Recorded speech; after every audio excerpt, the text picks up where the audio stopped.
25 kilos ng cocaine na nagkakahalaga ng mahigit 132 million pesos nalambat ng isang mangingisda sa Eastern Samar.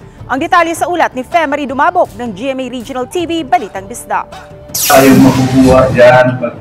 Ayon sa 62 anyos na mangingisdang nakakita ng kontrabando noong Biyernes ng hapon.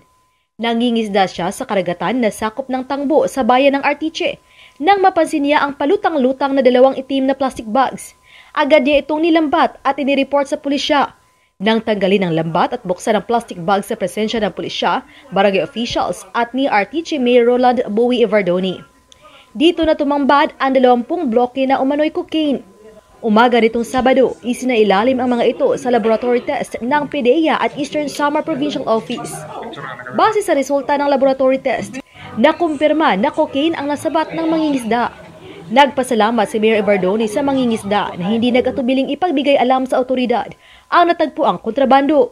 Kung mayroon pa mang the same na mga kontraband na nakita nyo sa dagat na hindi nyo alam kung ano, please don't hesitate to approach me. Pinapaimbestigahan naman ni Eastern Samar Governor Ben Evardoni ang insidente. Kami po ay hindi namin ito-tolerate yan at kami po ay naka-alerto at hindi kami papayag na gawin kami yung tambakan at illegal drugs. In-alert ko na nga yung mga LGUs sa mga shorelines at saka yung Philippine Coast Guard magbantay. Dahil sa insidente, mas paigtingin ng otoridad ang pagbabantay sa karagatang nasa sakop ng Eastern Samar.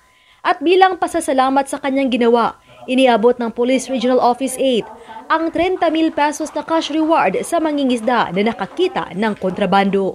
Mula sa GMA Regional TV Balitang Bisdak, ako si Femery Dumabok, nagbabalita para sa GMA Integrated News.